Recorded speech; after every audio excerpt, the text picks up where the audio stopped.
me switch the microphone. Hold on.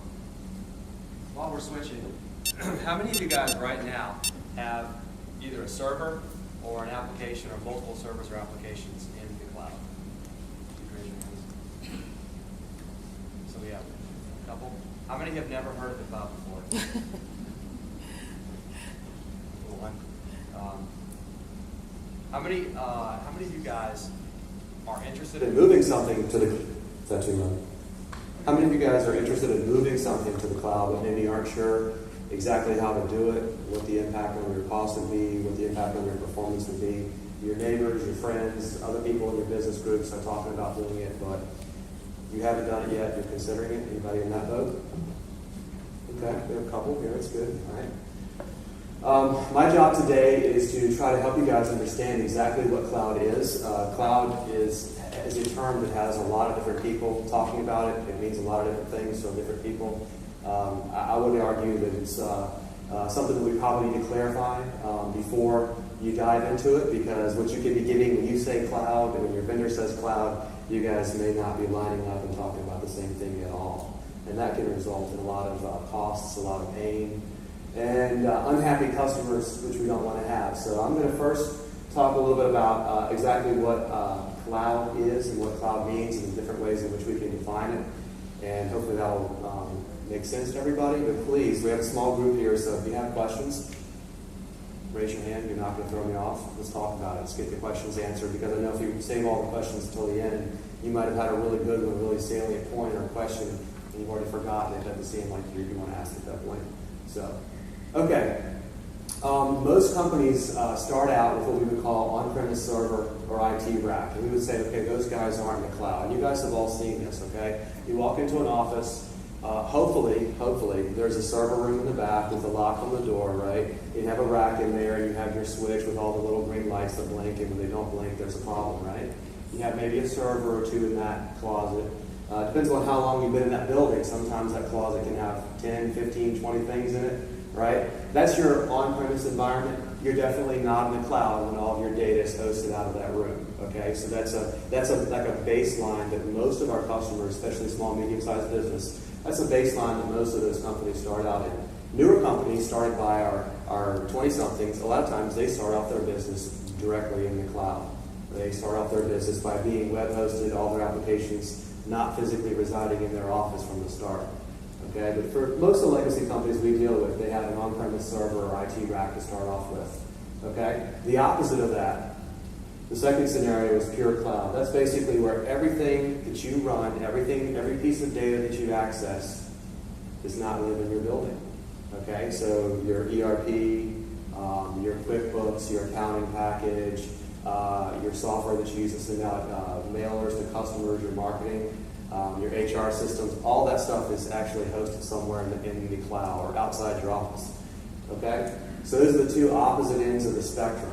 100% offsite, hosted in someone else's data center or hosted in a application environment like Amazon, for example, versus being 100% on-site in the cloud. It's very difficult. These are scenarios. It's very difficult to have, especially a customer in today's market, where they fit entirely into one bucket or the other bucket. A lot of our companies that you would classify as, we're primarily hosted on-site, on-premise server. Yeah, but we have this one cloud application we use. We use Salesforce.com, right? So part of their operation is in Salesforce.com. The rest of their data is on-premise, okay? Co-location, renting space, pinging power. What does that mean? Is anybody here co-locating any servers?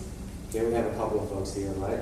Co-location. Basically, you are taking your server that used to sit in your office, where you could go back there and you could trip over it, you could spill coffee on it, you could power it on if you needed to, if it lost power.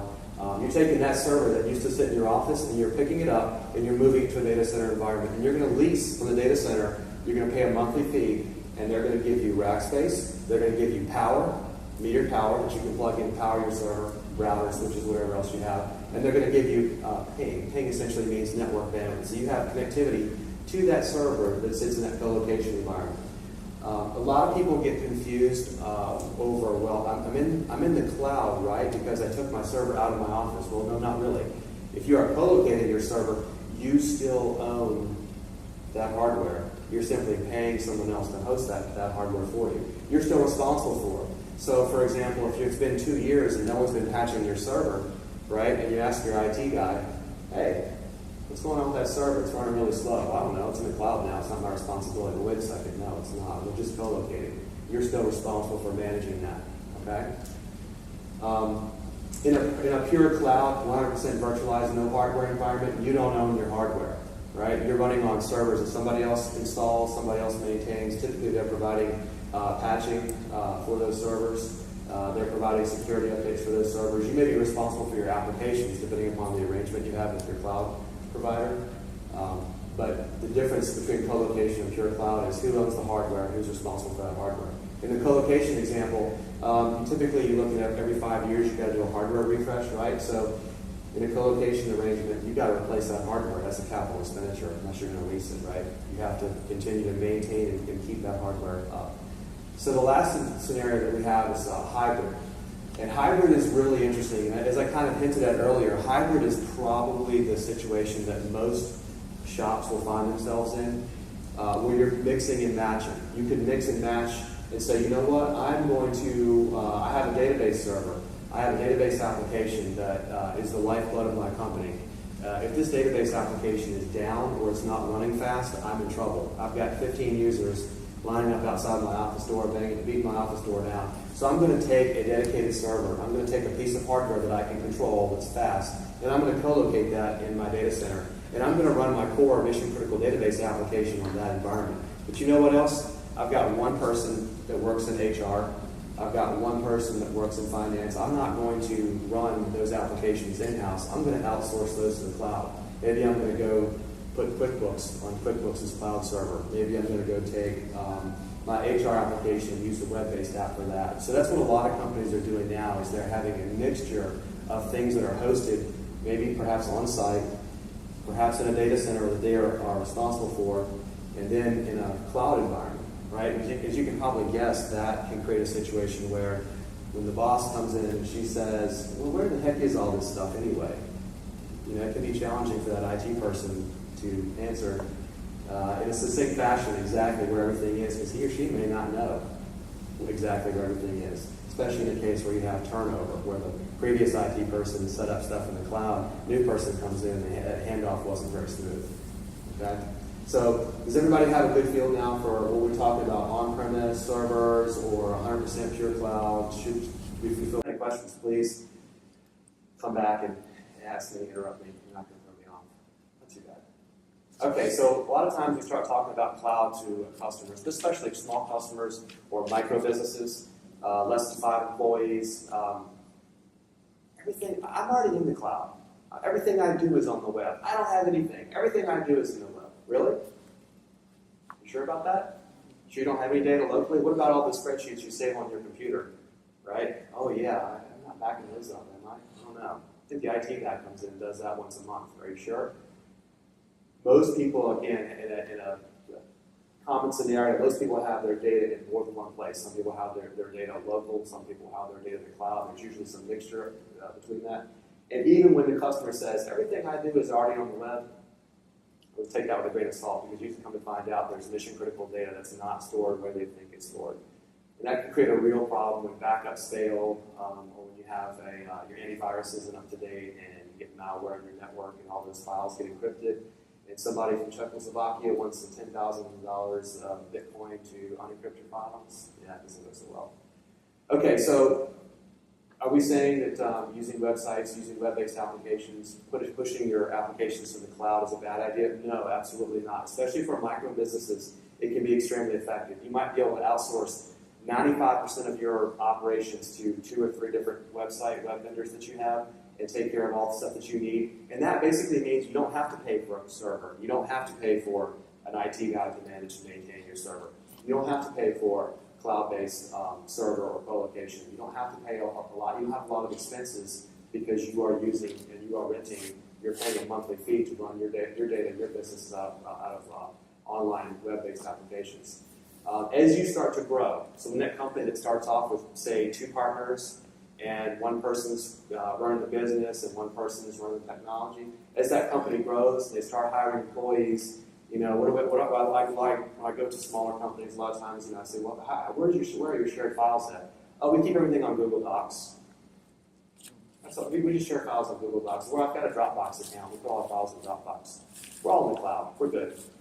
Okay?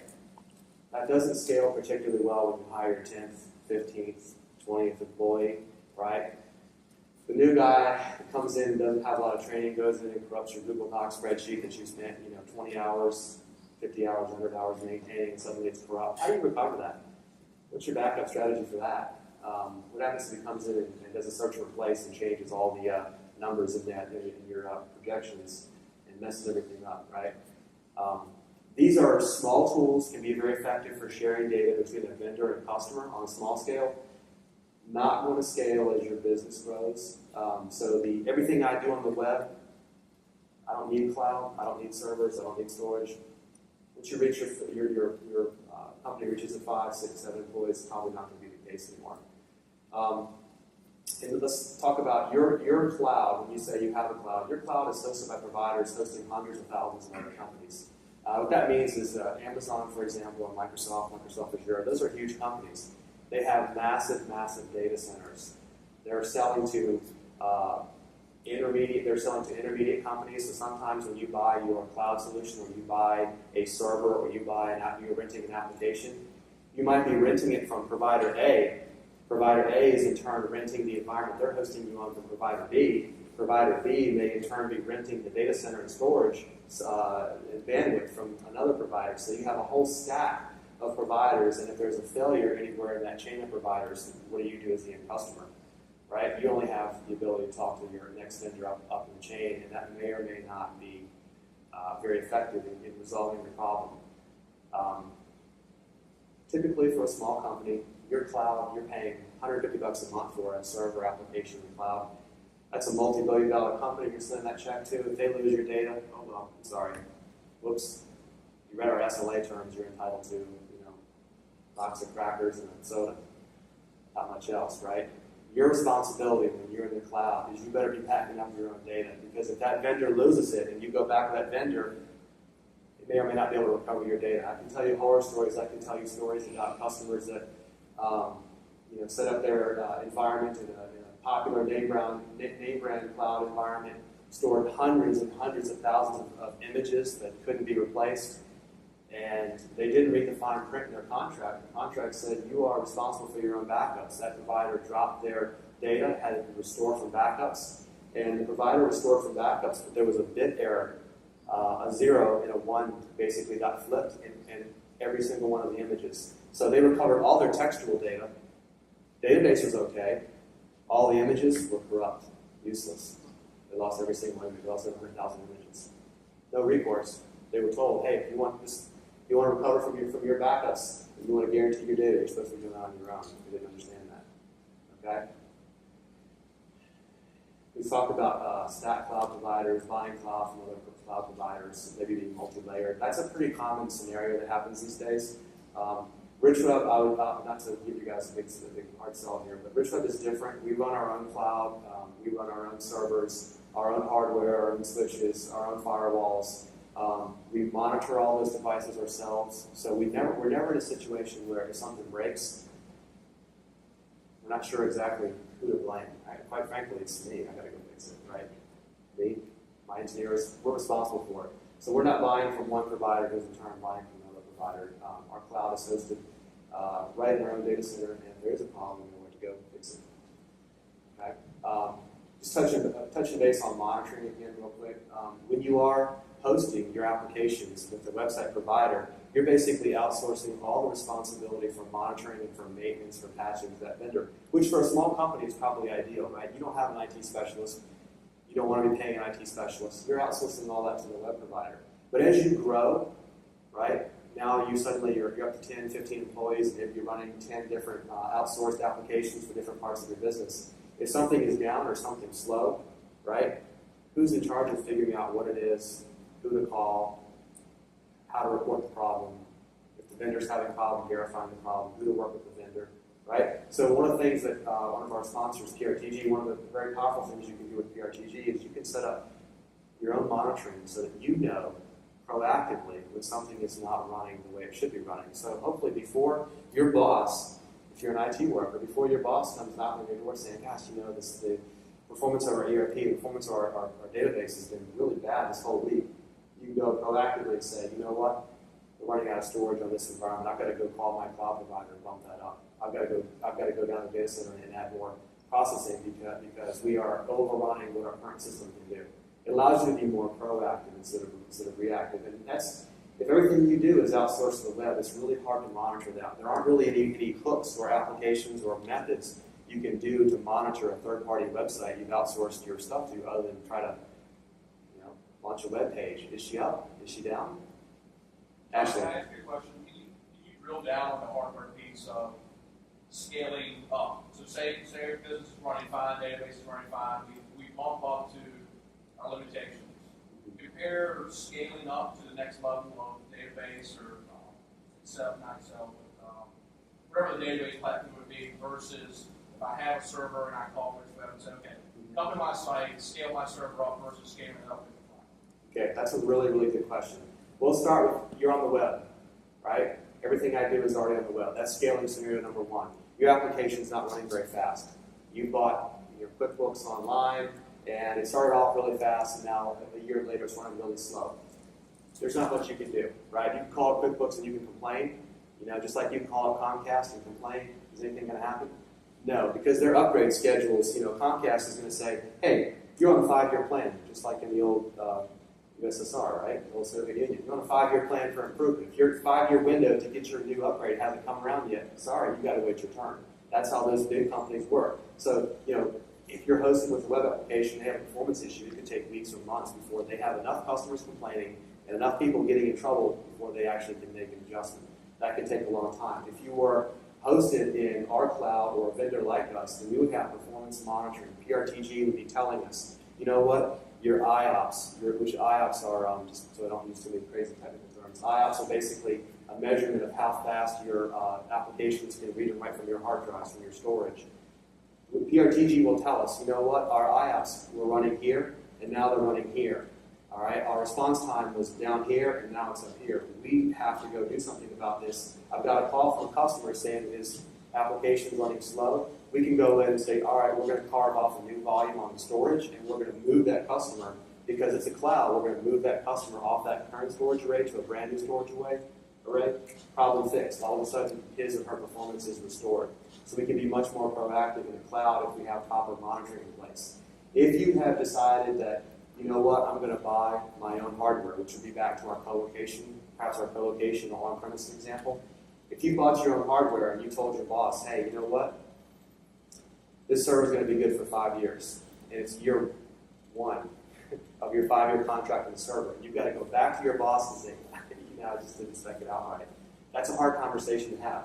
That $25,000 server that you bought all of a sudden is not working or not doing what it's supposed to be doing. It's not performing up to snuff. That's a big problem. The cloud, one of the benefits of the cloud is that you have a dynamic or elastic scaling ability where you can basically throw more processors, more memory, more storage at a problem a lot easier than you can if you have a physical server that you bought, that you're stuck with essentially. So one of the things that Richweb does is that's somewhat unique in our environment is that we allow both types of both co-location and cloud to exist in the same environment. So without getting too technical, what that allows our customers to do is mix and match. So if they have a server that they purchased, that they say, I'm going to pay you to co-locate in our environment, and then it's year 1 of that contract on that server, and the server is not fast enough, we will actually migrate the applications, some of the applications that need that extra speed off their server, move that to our cloud, leave the rest of the applications running on their server. So basically, we're going to design in-state or on their network a hybrid solution that will meet their performance needs.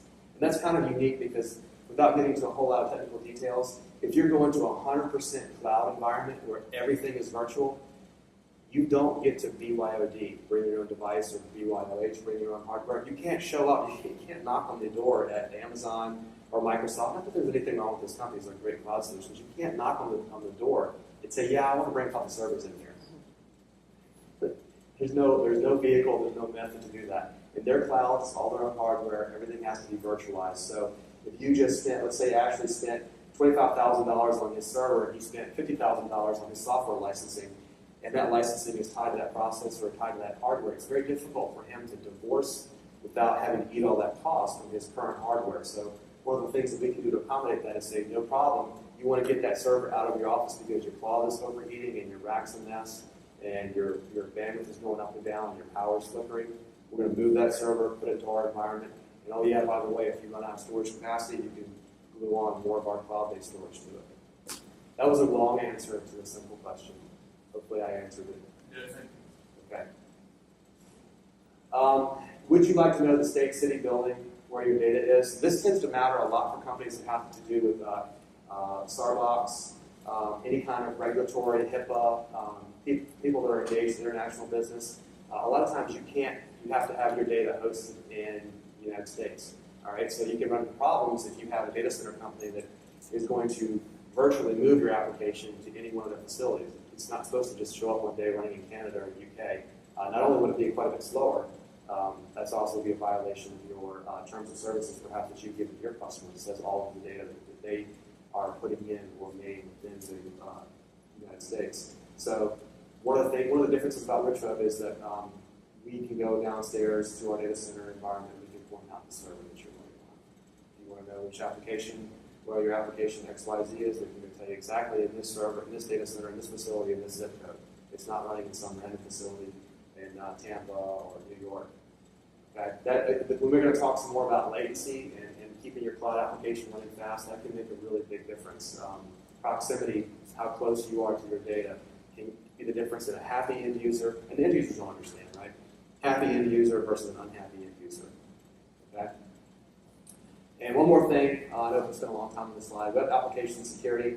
If you have decided, this is a philosophical point here I'm going to make. If you decided that the web is for you and that you want to run all your applications behind a website or a web browser, one of the things you have to be comfortable with, and you have to make sure your customers are comfortable with, is that your web application security is the one and only thing that stands between your enemy and your data.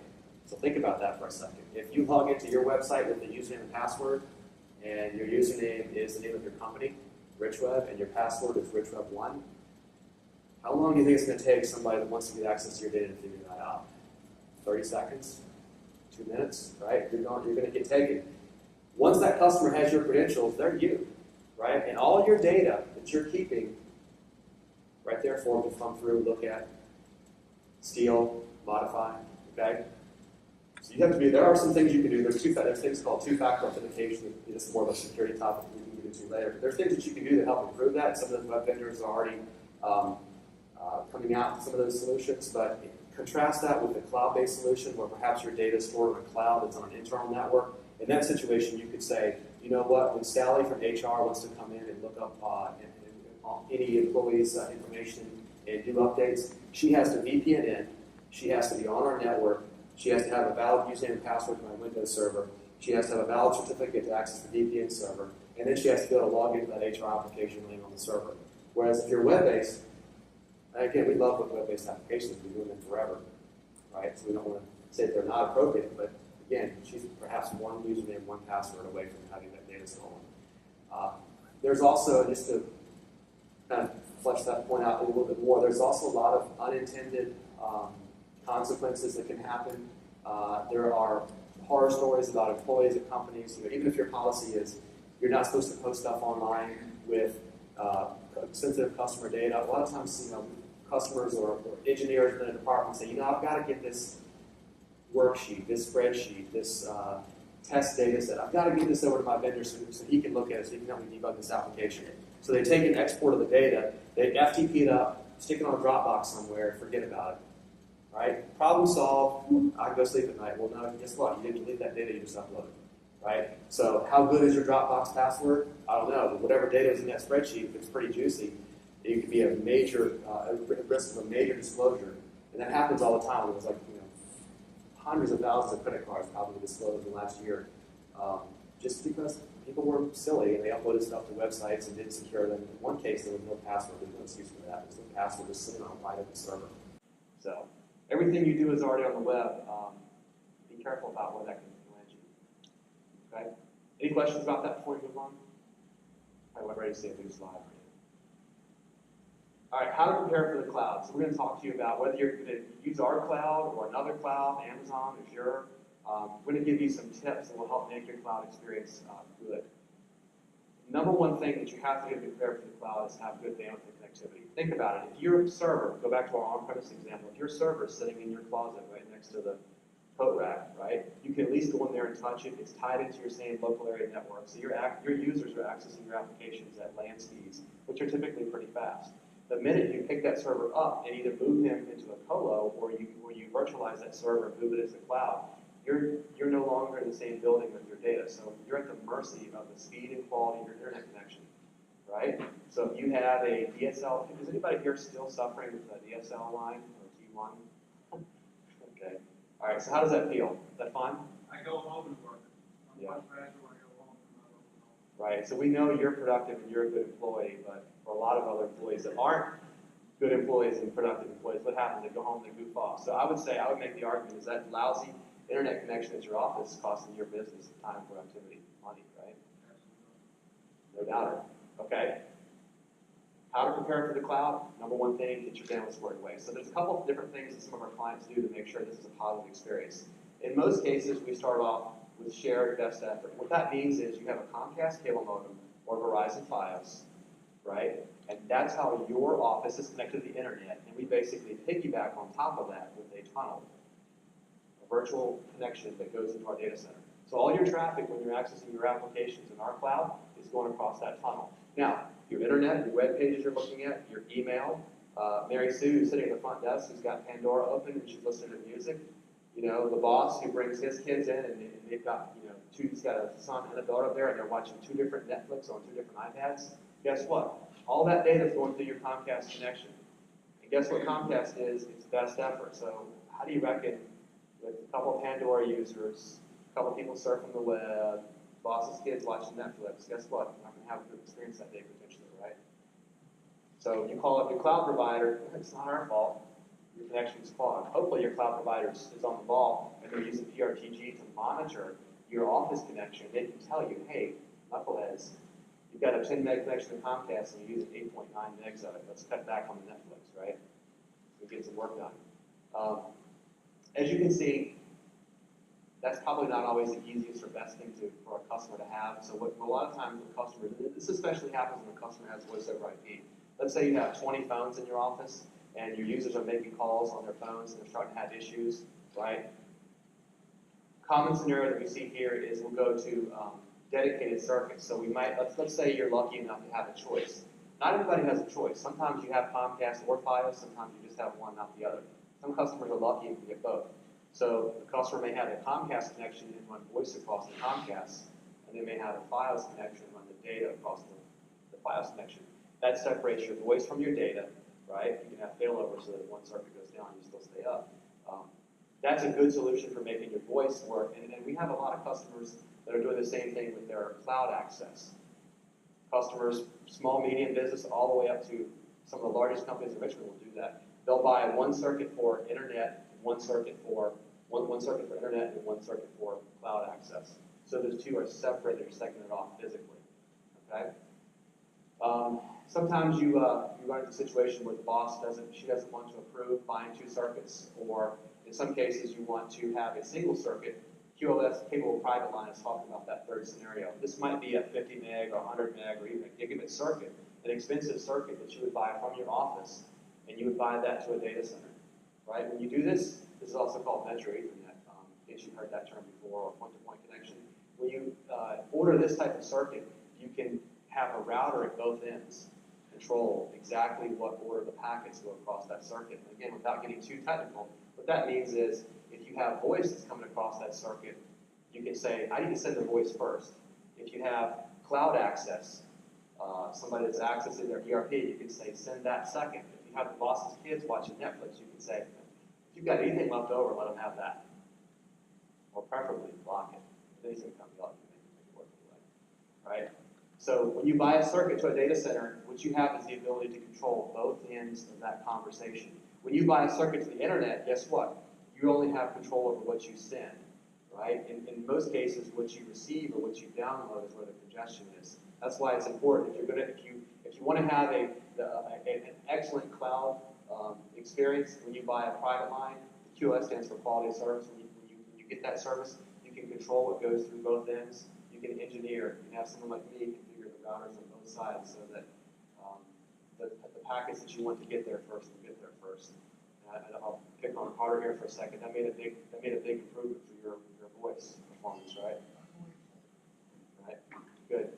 So the fourth example is a private cloud connection, and there's supposed to be dollar signs by this one. This is really only for the big boys.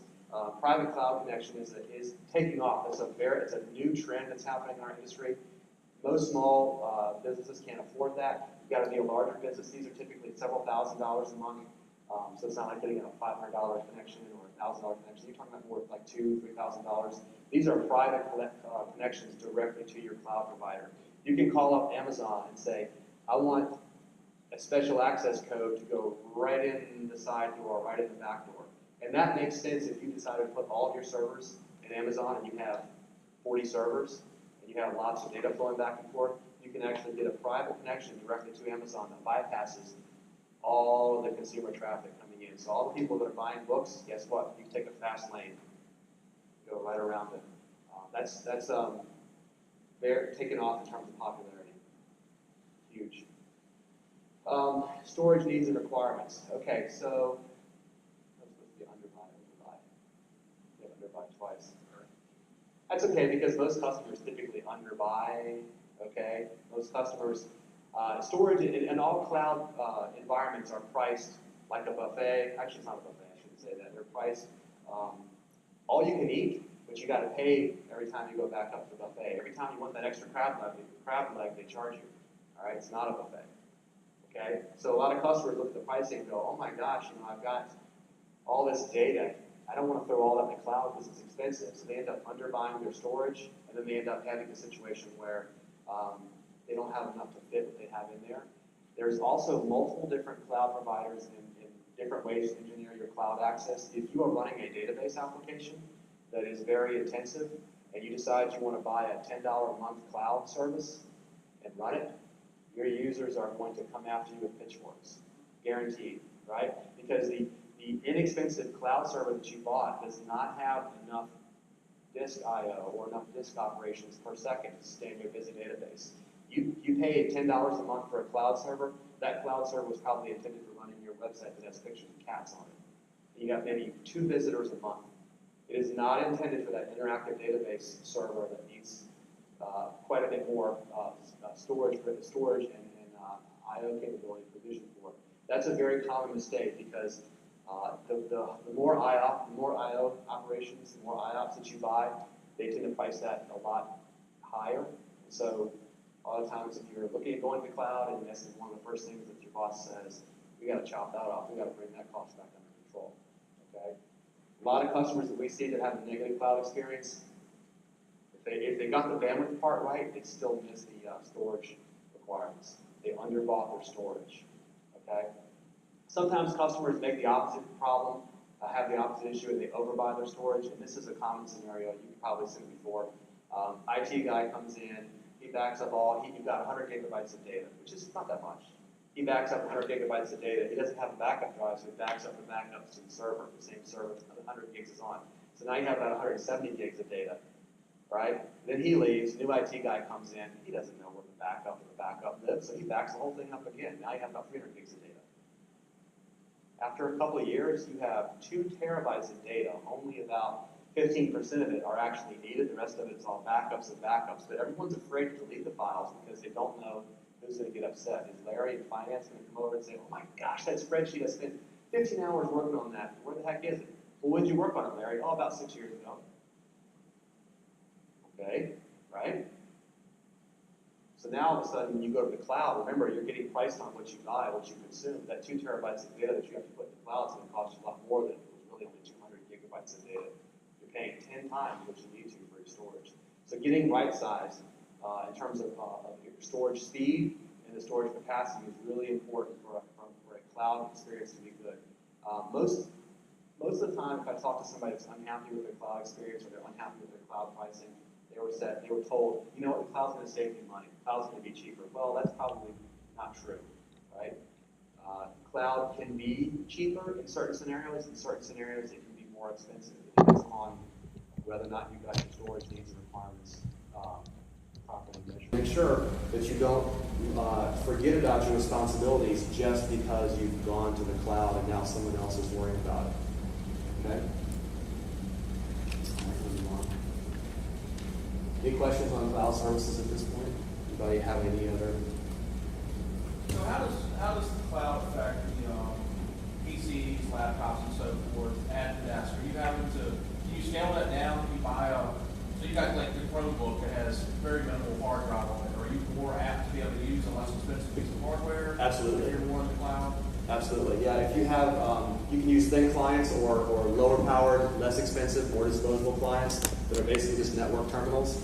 If you have your virtual desktop or your applications are server hosted and they're pushed to the cloud, you can get by with less expensive, less power, take up less space on your desk, less heat, all that good stuff.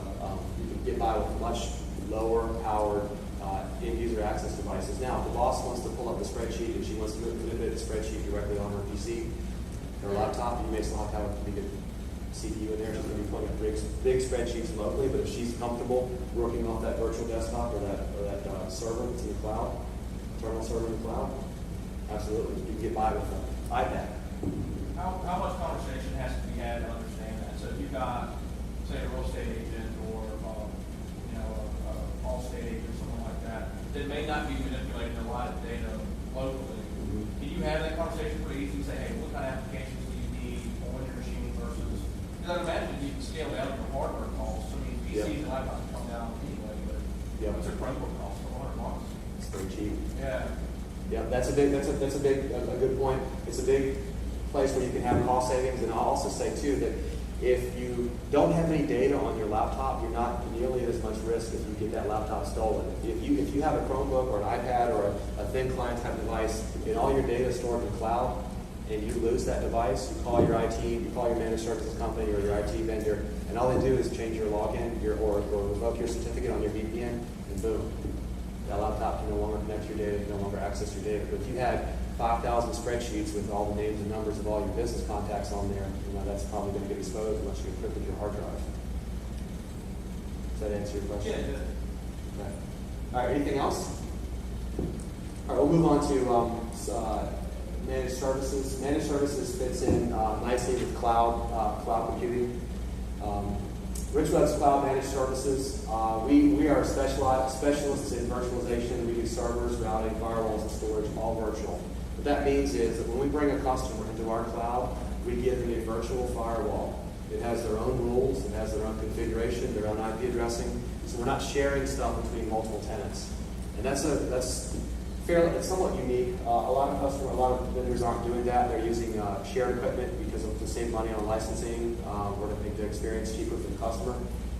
I like to have things that are fully auditable. I like to be able to give the customer the full rule set when their auditor comes in and says, yeah, I need to know what's allowed into your cloud. What traffic can come into your cloud. If you're on a multi-tenant firewall, you can't really do that because you can't give them access to everybody else's rules.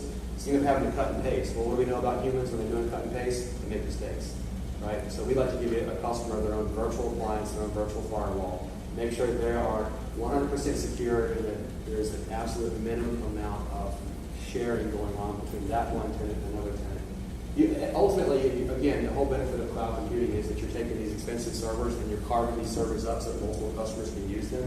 But we have to do that in such a way that this customer can't impact this customer's performance, and the two customers can never see each other, either at the network level or at the hypervisor level, the virtual machine level. Otherwise, you have an insecure environment.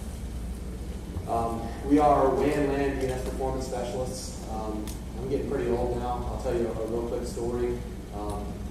We first started Richweb in 1995. We bought a T1 from UNet, and it came with a router. That was kind of the selling point for buying the router, for buying the internet services. It came with the router. Guys, this is before network address translation, NAT, even existed, which means they gave us a block of public IP addresses, and we had to put all the public IP addresses on our workstations and servers. How many of you guys today would feel comfortable putting public IP addresses, publicly routable IP addresses directly on every asset inside your company. Firewalls didn't really exist back then. The only firewalls that you could buy were sunboxes that cost more than we could afford. There was no network address translation. Cisco, it wasn't around with firewalls yet. Firewalls didn't exist. So I had to look at this Cisco router, router that I had never seen before, and figure out how to make it do everything, how to make it into a packet filter, how to make it secure, how to keep our stuff from getting hacked. So from the early days of the internet, before all these nice things and tools that we have now, we had to figure out how to make stuff work. We also have Randy Armbrecht here. Richweb acquired Global Web 2 years ago. Randy, I believe, started Global Web in 1996, I think. So between Randy and myself and Mark, we have 3 of the oldest internet businesses here in Richmond, Virginia, believe it or not. Really, really old guys. We're still pretty useful though. So we've been doing this for a long time. Over the years, that's given us a lot of experience. I tell customers, I've seen it done the wrong way 10, 15, 20 times. So I'm really good at identifying things that are done the wrong way. We can help customers fix that quickly when we see something's done the wrong way. As Mark said earlier, we can architect solutions as simple as a 4G failover, right? Taking your router and plugging the Verizon Wi-Fi into it so that your network can fail over to 4G wireless when your Comcast cable connection goes down. Raise your hand here if your Comcast cable connection, if you have one, goes down once, twice a month, right? It does go down. Lightning comes in, lightning hits it, it goes down. How important is it to have your business up? Well, you can plug that 4G modem into it and have you router right up to Verizon wireless and have a pretty good performance. 3G wasn't so hot. 4G is really good. You can work almost exactly as if you're right there in front of your main connection. So Richmond's been fortunate enough to work at Pixel Factory, and we are a member of Richmond, Virginia's Internet Exchange, and so that's given us exposure to work on 10 gig routing, 10 gig switching, all sorts of high-end network environments that allow us to deploy things like PRTG, where we can go in and we can monitor very specific applications and packet performance at the router switch level. One of the trends in our industry is that more and more folks are moving away from the labels that say Cisco and Juniper. In a lot of environments, they're moving towards white box, which is generic. The problem with that is that your Cisco and Juniper and those big boys have spent millions of dollars and millions of man hours engineering and architecting lots of management solutions. So as customers say, I don't want to pay $50,000 for a router, I want to pay $5,000 for a router. Guess what? You're missing some of those management features in there. So when we come in, we go back and say, okay, we can take the key important stuff, extract those metrics, and push it inside PRTG so that we can make sure that your stuff is still managed and monitored. As Mark said earlier, if you're not monitoring something, you don't know when it goes down, then the boss is knocking on your door yelling at you because something's been down all night. And maybe 2 weeks ago, you got an alert, or you would have gotten an alert if you had the monitoring set up. Backup and disaster recovery solutions. There's a lot of potential backup situations that you can run into where you can lose your data. Has anyone here heard of crypto malware virus? The viruses that come in, and not a lot of fun, are they? Right? Okay. So the most important thing that you can have done, besides having your domain policy set up so that users can't log in as administrator to infect their PCs, the second most important thing you can have done is tiered version backups. What that means is if Sam over in accounting loses his file, or let's say Sam in accounting overwrites a file with data that's incorrect, you want to be able to go back to a certain date in the past and recover that file for Sam. If all you have is one backup copy and the backup ran last night, your chances are pretty high that when Sam corrupts that file, he's not going to be able to get to you, A, figure out the corruption, B, get back to you in time to discover what went wrong with that file. The file's going to be overwritten, right? If your data gets cryptoed, I've seen this situation too. Customers' data they have the crypto locker virus comes in the network, and their backups were running off a file share. So guess what the crypto locker did? He encrypted the D drive where all the data was, and then he went and encrypted the F drive where all the backups were. So the customer had backups, but now the backups and the production data, so now they got to pay 2 ransoms. It wasn't very effective, right? So make sure that your backups are off-site. We can help with that, obviously, because we're cloud experts and networking experts. Make sure your backups are stored at a different facility than where your primary data sits. And make sure that you don't have direct end-user access to your backups. Otherwise, end users will figure out a way to mess up your data every time. They're very good at that. Very good at that. after disaster recovery solutions. We're going to talk about Infrascale. We'll touch on Infrascale real quick. Infrascale is a partner of ours. If you need a full soup to nuts DR solution, Infrascale allows you to take your virtual environment that sits in our cloud or on your premise and back up your virtual environment to their boxes or to their cloud. And when you have a disaster that takes you down, you can run your operation. It can be within 30 minutes to an hour, can be up and running on their cloud, on their boxes, on their hardware. It's a very powerful disaster recovery, sleep peacefully at night, peace of mind thing that you can do. It's probably more appropriate for bigger companies, but still something that you might want to think about, especially if the cost of your business of being down, right, runs into thousands of dollars a day. It's probably something you want to look at since you can be up and running really quickly. Okay. Richweb has some unique as-a-service offerings. Basically, these are designed so that we can limit the capital expenditures that a customer has when the customer wants to upgrade their network. So let's say that we come into a customer and she says, I'm tired of having this server here, I want to move to the cloud. Right? We look at our equipment and it's a Netgear switch from 1995 and half the lights are burned out, cables are falling off the environment. She doesn't have a firewall. She's using a Comcast cable modem. Good luck with that, right? We can come in and we can say, look, instead of having to spend $3,000 or $5,000 just to upgrade you to the point where we can connect you to the cloud, we can come in and we can say, we'll give you managed services. We'll put managed services on your firewall, your switch, your router, your wireless access point, so you don't have a big upfront capital expenditure. And oh yeah, by the way, we're going to plug PRTG in, and we're going to monitor everything, and we're going to make sure that your network is up and running, and we're going to know proactively if it's down. That's a nice offering for a lot of customers, so again, they don't have to upfront have a lot of expenditure. They can basically take all that capital expenditure and convert it to a monthly standardized expense. They can know I'm going to be spending $150 every month, not $2,000 or $3,000 at intervals that cost us money to do. Okay.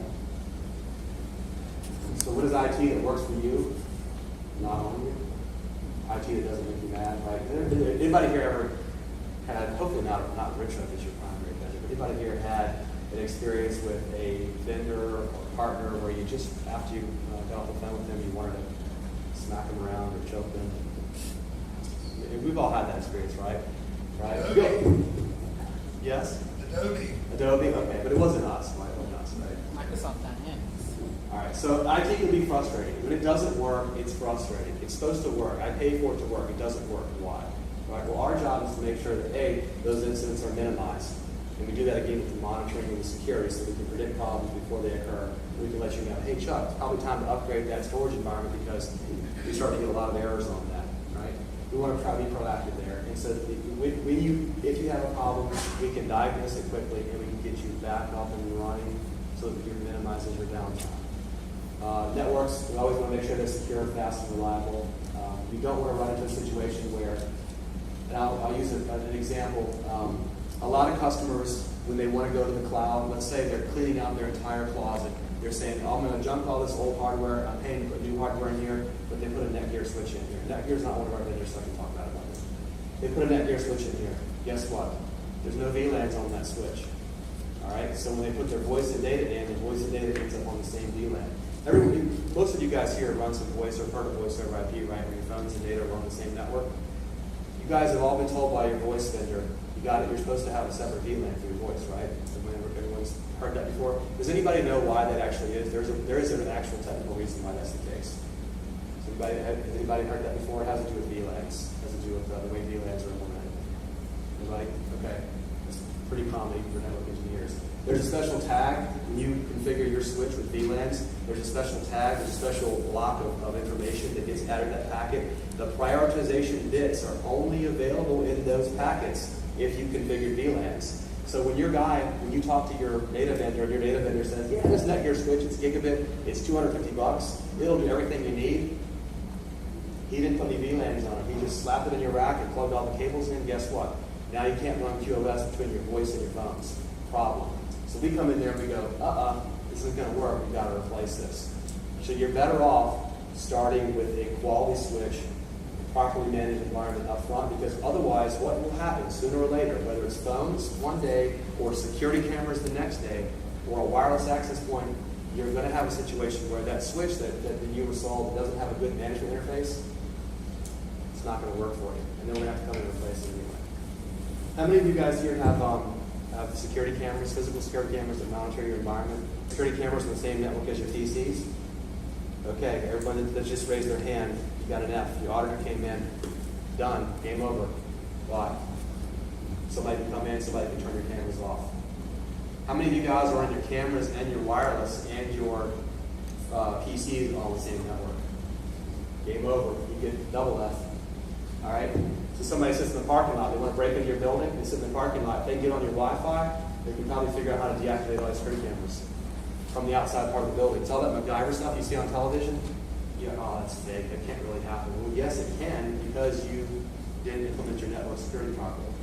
The reason you didn't implement your network security properly is because you bought a switch from a guy that didn't know how to use the web interface on the Netgear because it only has 2 checkboxes in the whole thing on how to configure VLANs. So one of the things that Richweb does is we bring, as Mark said earlier, we bring that enterprise approach. We bring that expensive enterprise approach to the proper way to configure security. We basically kind of package it at a lower level for our small, medium-sized businesses. So you get the same benefits that the big boys had in a smaller, bite-sized package, but it still is secure, right? It still is secure.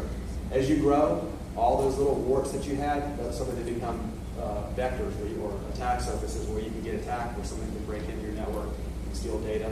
And if your systems aren't secure, your data is going to get compromised. Okay. I know. I'm thinking too long.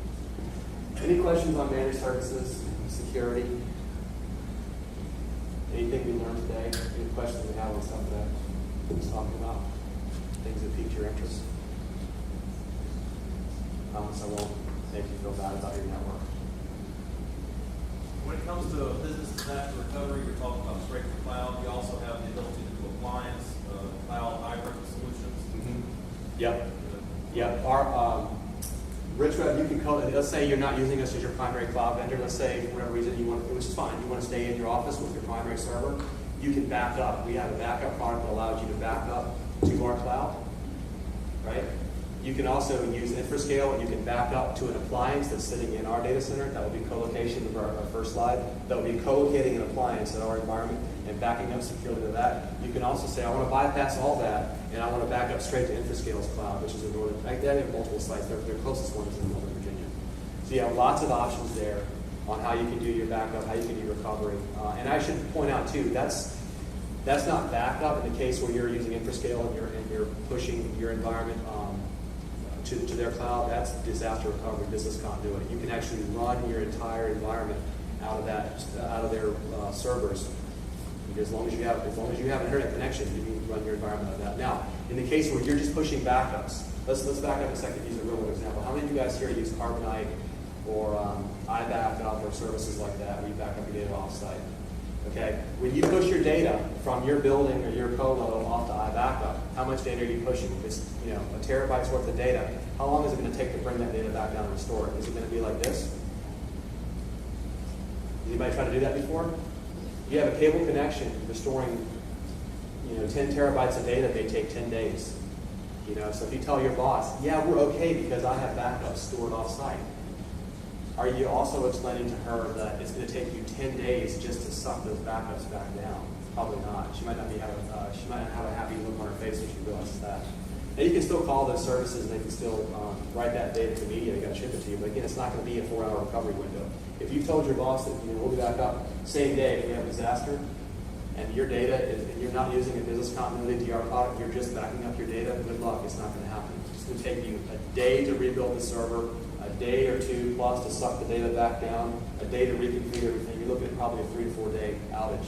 If that costs your business $20,000 a day, it's an $8,000 expense. She's not going to be real happy with you if she's okay with those expectations, right? But if you haven't made that clear, you're going to be in trouble. Any other questions? Okay, I have 2 horror stories, different topics. Horror stories? Yes, horror stories. Okay. I deal with a lot of micro businesses, 1 or 2 people. And up until recently, I had been advising them to buy a portable drive to back their data up. Mm-hmm. And then I had a client, and myself included, we bought very well named, and something in the mechanisms went wrong within that portable drive, and there was no way to access that data. There was no way to access it. Yep. No one could get it off, and so that is like a nightmare, you Yep. know. So my question on that nightmare is, with the minimal amount, because it's not a lot of data, but they still need it, and this is a risk management service, and so they have to keep things after a certain point. Mm-hmm. Because they're so small, how would you do? How could you help them in a manner that's not too far outside their budget? Is that something that you could be able to work with? Yep, the budget's not an issue. Our Global Web RBS product, we basically have a key that you drop on that workstation. Your workstation would push a copy of that data up to our server. 3 versions of that data would be stored, so you can recover to 3 different points in time. All the data is encrypted with industrial grade encryption, so there's not going to be a compromise of that data.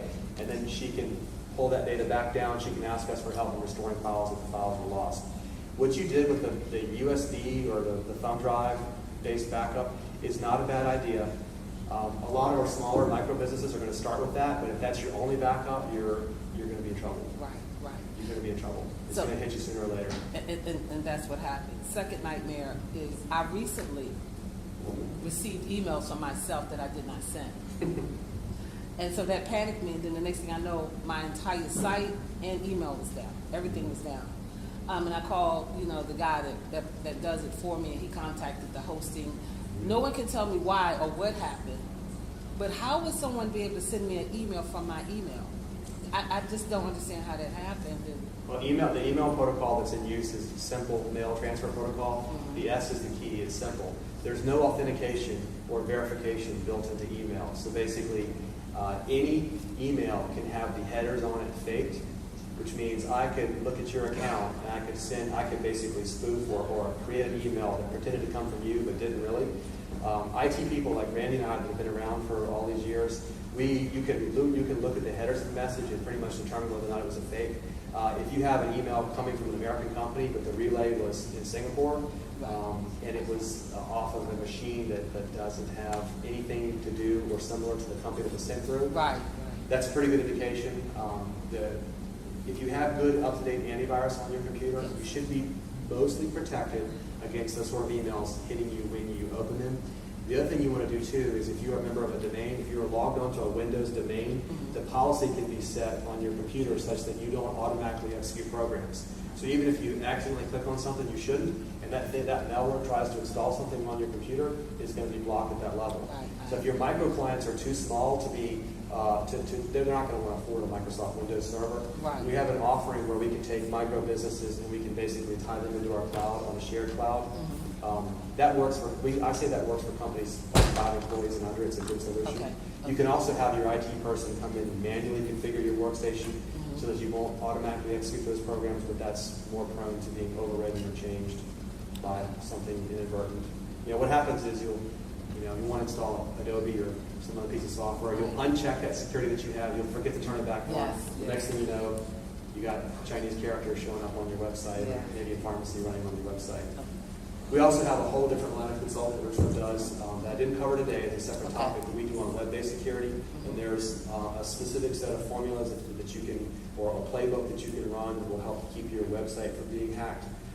That's very effective too. If you're an online business and your website is your portal for which you do most of your customer contacts, it's absolutely essential that you don't have anything that shouldn't be running on your website because that's going to cause a loss of customer confidence. If they go to Google and they search on your website and it says a big error message, Google's not going to permit you to go to this website because there's malicious content on it. They're like, wait a second, you run your business out of your house, what's going on here? Right. Where's your security expert? Et cetera, et cetera. Anything else? On the security aspect, what is the realistic numbers? I have a customer of mine who asked them how many times their network gets hit a day, and it was hundreds of times a day. I guess this is malicious pinging out there, just trying to get in. So how real is it for small medium businesses to actually be attacked? if you leave a server, if you have an unprotected server sitting out there, I had a firewall one time, but I forgot to enable the remote access blocking on it, and I came back and 2 days later, it was a brand new install. Within 2 days later, I had over 100,000 connection attempts. So, and they started about 5 minutes after I installed the server. Okay, so and if the password had been Richweb1, we would have a security issue, right? So the threat is very real. Let me back up a second though and put a little bit more context onto it. Most of the compromises that occur today are not people getting into a file server or an application server on your network if you have a firewall. The main vector for an attack being successful is a PC. Like that's the weakest link, because a lot of times if their antivirus is not up to date, or if their policy is not strong enough, or if they don't have web filtering running on that PC, and that PC is taken off-site and somebody works from home, and some malicious content can get embedded on that PC, that's your main vector for attack. Once someone has control over your PC, when you bring it back into work and you log in and you start accessing corporate resources, they can run sniffers or programs on that can actually look at what you're accessing and try to steal more of that data. So it's very, going back a second, stop talking about our rack again. It's very important we go in and we consult with a company that wants to go to the cloud. We say, look, we've got to clean up your entire network. We've got to take all those old servers, like common scenario. We go into a client, they've got an IT closet, they've got 4 servers that are sitting in there. And I look at it and go, okay, how many of these servers are you actually using? Well, I don't know. I think one, the lights are flashing off a lot on that one. The other 2 are just kind of sitting there. And the third one, the 4th one back there, I don't know where they even came from. Over and over again, we have the same experience. So our first job is to go in there and clean that closet up and say, okay, if you have a server that's sitting there, let's suppose you bought, not to pick on any particular vendor, let's say you bought a spam filter appliance 5 years ago. The warranty on that was 3 years. The previous IT guy set that spam appliance up. Well, guess what? The new guy came in, he didn't know what was going on, but he knew the network was working, and he didn't want to get fired, so he was afraid to touch that spam appliance that's been sitting there. There's been no maintenance on that for the last 2 years. That thing gets hacked. Now all of a sudden you got a problem, right? So our job, our approach is to go in there, let's figure out all the stuff that's plugged in, unplug it unless it's absolutely necessary, it's essential to the business, get rid of all that stuff, clean that rack up, make everything nice and pretty. That way we have good control over the physical environment. Then if we start seeing odd network traffic, we can go look deeper at that and say, wait a second, we have a PC that was brought into the guest wireless that has no security on it. That thing's pumping out 10 megabits per second of traffic. It's all going to Russian sites. You know, let's get that machine off the network. This happens a lot when people bring their own device too. You might have an end user that says, you know, I've got my own laptop, I'll bring it in and do work and attach it to the corporate network. Well, not so fast. It doesn't have good antivirus on it. You know, you're just inviting an infection right at the front door. And if you had invited it in, you know, major problem. So if your network is in shambles, if your stuff is not monitored properly, if no one's really sure what server is doing what, it's a lot more difficult to detect anomalous traffic or anomalous events, because who knows what the normal is, right? No one has a good baseline. So if we can give them a nice clean environment, we get a good baseline, we can know right away, this should not be happening. They should not be doing this amount of traffic at this particular time of day. Okay, we have to cut off questions, kind of ran over a little bit. Let's take a quick 5-minute break. Get some water, bathrooms in the back, next building over, a couple doors down. Come back in, we'll start with PRTT. But thank you, John. Appreciate that.